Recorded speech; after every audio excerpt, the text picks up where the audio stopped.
ગુજરાતમાં હવે ગુંડા રાજ ચાલી રહ્યું છે। આ વાત અત્યારે એટલે કહેવી પડે છે કેમ કે જૂનાગઢમાં 63 વર્ષીય વૃદ્ધાની તેમના જ ઘરમાં ઘાતકી હત્યા કરી નાખવામાં આવી છે।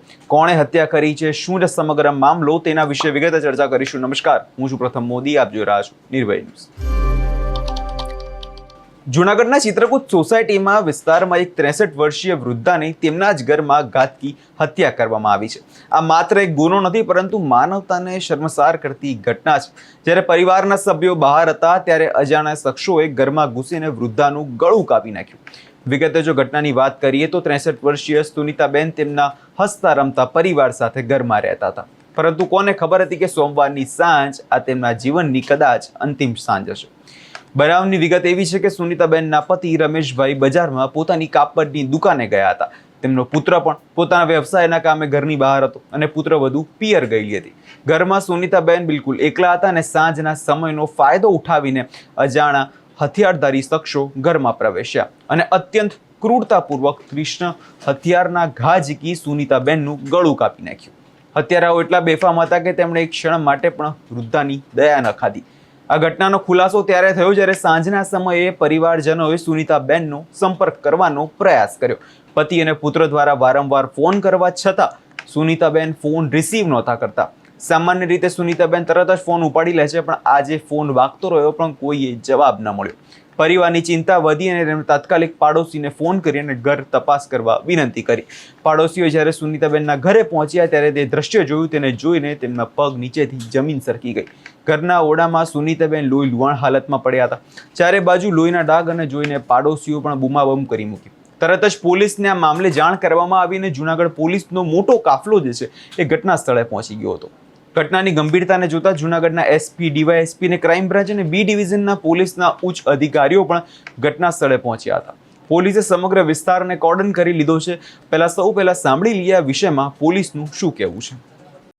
Junagadh B division police station વિસ્તારમાં આવેલા ગિરિરાજ નગરના ચિત્રકૂટ સોસાયટીમાં રહેતા સુનીતાબેન રમેશભાઈ રાયજા 65 વર્ષના સિનિયર સિટીઝન આજે સાંજના 6 વાગ્યાથી 8 વાગ્યાની વચ્ચે કોઈ અજાણ્યા શખ્સે ગળાના ભાગે તીક્ષ્ણ હથિયાર વડે ઈજા પહોંચાડી જે વૃદ્ધ મહિલા છે તે મરણ ગયેલા છે।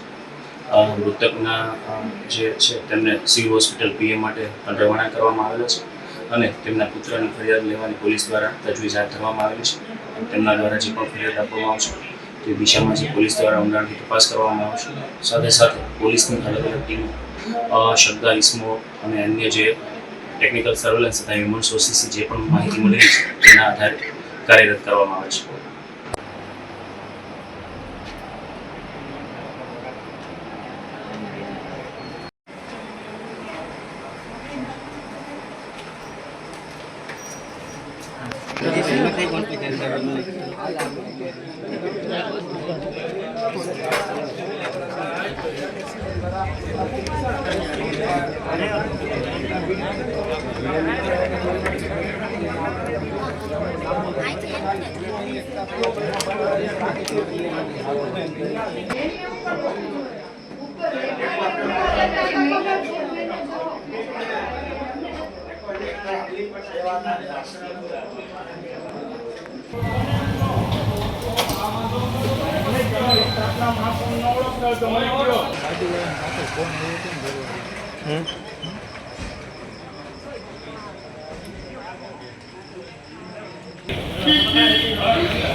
જે રીતે અહીંયા પોલીસને સાંભળ્યા અને તેમના અનુસાર આ હત્યા કદાચ સાંજના 6 વાગ્યા પછી થઈ હોવાનું પ્રાથમિક દ્રષ્ટિએ જણાવવામાં આવી રહ્યું છે।